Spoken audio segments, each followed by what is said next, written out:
Hey, how's it going? Today, I wanted to make a quick video giving you all the rundown of what to expect for upcoming Borderlands 4 content. Gearbox was just at Pax Australia and they revealed quite a bit more information relating to the Halloween limited time event, the Christmas Headhunter, aka How Rush Saved Mercenary Day, and finally, the first Invincible or raid boss coming to Borderlands 4. Let's go in order of what content will release first, starting with the Horrors of Kairos limited time mini event. And this Horrors of Kairos mini event will be free to anyone who owns the game. Here's what the article says. Just in time for spooky season, Borderlands 4's first free limited time seasonal mini event, Horrors of Kairos, will scare all players senseless from October 23rd to November 6th. So it's about 2 weeks long.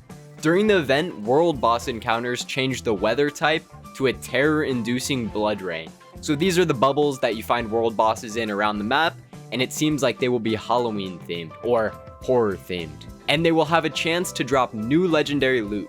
The two rewards that you're able to get is the Murmur, which is a legendary Tediore assault rifle, which says it executes weakened enemies with guaranteed crits on targets under 35% health. So I don't know if it means it instantly kills them if they're under 35% health, but more likely, I'm guessing if a target's under 35% health, no matter where you shoot, it's gonna be a guaranteed critical. Now this is one I'm really excited for. This is the Scully, which is a legendary order grenade, and it looks like it's genuinely a giant skull. It says, this death-dealing grenade fires out projectiles as it seeks the nearest target. So I'm wondering if when you throw it down, it's gonna kind of do the skulls that we saw in Borderlands 3, and they'll seek out enemies. One thing I'll say, I'm not 100% sure if the enemies inside these world bosses are gonna be Halloween themed. They might just be enemies we've seen already, but the weather variant's the only thing that changes. Or who knows, maybe we'll get some Halloween or horror themed enemies. The final thing that comes with this event is a shift code, which gives you the Gourd Your Loins Vault Hunter Pumpkin Head and the Hex Appeal weapon skin. Both of these will be available with shift codes, and don't worry, I'll be sharing both shift codes whenever they're available. And one more time, that event will be from October 23rd to November 6th. Now let's jump ahead 2 weeks to Bounty Pack 1, How Rush Saved Mercenary Day. Now this will be paid content. It's very similar to the Headhunter packs from Borderlands 2 if you've played that game. They're sort of like a mini DLC, and they're usually holiday themed. It also seems like returning characters are going to be the ones that lead these, and it seems like Rush is going to be the one leading this, or it doesn't seem like Rush is the one who's leading this one. I'll read through the storyline of this Headhunter, and then we'll move on to some of the extra stuff. Rush, the leader of the Outbounders, is feeling homesick and nostalgic for the holidays he's cherished in years past. By his calculations, it's about to be Mercenary Day, a jolly time for gift giving and gunslinging with friends and family. And he'd like to bring some of that festive cheer to the people of Kairos. But his hopes for holiday enjoyment stand in direct opposition to Screw, which I think is kind of like Scrooge, the Timekeeper's Minister of Culture, who's charged with keeping celebrations as bland as possible. Across a series of all-new main missions, you'll show Screw the true meaning of Mercenary Day, by any means necessary, and maybe score some new legendary loot in the process. Now, one other thing that's being included in these bounty packs, Bounty Pack 1 specifically, but it will be in all of the other bounties, there's going to be a vault card with new rewards that you'll earn through gameplay. Now in Borderlands 3, you'd level this up and it would give you a chest that had the ability to give you keys and then you'd unlock stuff. I'm not 100% sure if it's going to be the exact same way, but let's talk about the loot in this. There's going to be 4 heads that are usable by all Vault Hunters, 2 Echo 4 attachments, 4 Echo 4 drone skins, 5 vehicle skins, 4 Vault Hunter skins, 5 weapon skins, and now let's get to the good stuff. There will be 4 new legendary items that are re-rollable, so you can get these multiple times. Andrew, you designed these guns, right? Yeah. Can you highlight one of them? Tell us what it does. Yeah, there's that one way over in the bottom left over there that's called the missile laser. So what does it do? So that has 2 different modes in it. One of them shoots out a big old salvo of homing missiles. I have a theory about the second mode now. Yeah. That's probably correct. Yes. And the other mode is laser, and you're going to want to stick a whole bunch of sticky missiles onto their target and then switch modes, and any enemy you hit with that laser is just going to blow up all those stuck stickies on there and just deal a bunch of extra damage.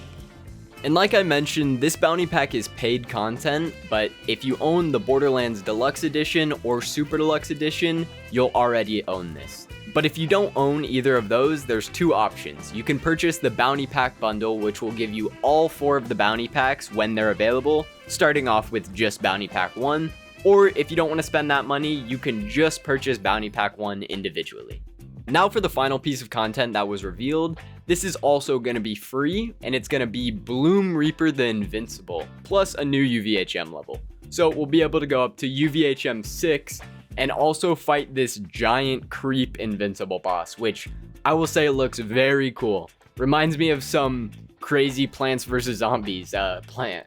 Now, we don't have an exact date for this one yet, but we know it will come out in December. Now, if you've never played Borderlands before or have never fought an Invincible boss, don't worry, they're not actually invincible, they're just the hardest enemies in this game, with massive health and very high damage.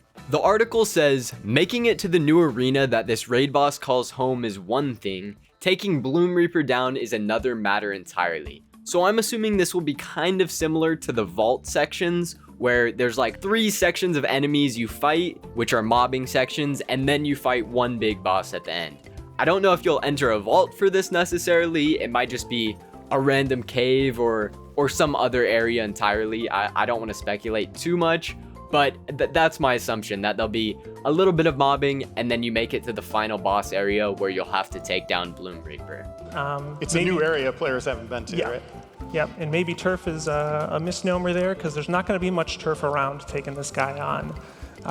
When we're fighting him, we're going to be dashing and grappling and gliding between different platforms and plateaus, just trying to find some safe ground to stand on while we're trying to take this guy down. And find spots to even damage the thing. Yeah. One other thing about this, there will be new legendary loot, so hopefully it's very strong if it's dropping from an Invincible boss. But very cool, love that it's gonna have its own dedicated loot. We kind of assumed this, but it's good to know. Yeah, and it drops dedicated loot. Yeah, we've got about 5 pieces of gear coming from this guy. Can you tease one? Or is that giving away too much? Might be giving, yeah, we can give one away here. We've got one called Mantra that'll be coming out with this that is kind of themed around Amara. So we wanted one that kind of worked really well with some of the melee builds that we've been seeing out there. So this is going to be something that we think is going to work really well with there. You know, Amara used a lot of spiritual fists and stuff with her action skills. Wait, the gun shoots fists? It does shoot fists. One final fun thing I thought I'd mention is during this PAX Australia, Randy mentioned that there have been 2,523 legendary drops from trash cans. So if you're one of those people, consider yourself lucky. And there have also been 1,359 legendary drops from outhouses.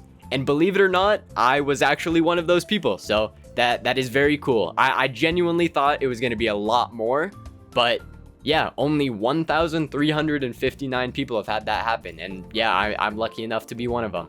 But for now, that's really all the information I have to share. It is currently October 11th, so in 12 days on October 23rd, that's when the first seasonal mini event drops, The Horrors of Kairos. So I'll make sure to update you guys with the shift codes if you want the skins, and I'll be covering the new weapons that come out too, because hopefully they're pretty cool. I'm very excited for the skull, and then 14 days after that, we'll move on to How Rush Saved Mercenary Day and finally get some DLC content. Thank you so much for watching. I hope you have a great rest of your day, and if you have any questions, feel free to leave them in the comments and I'll try my best to answer them.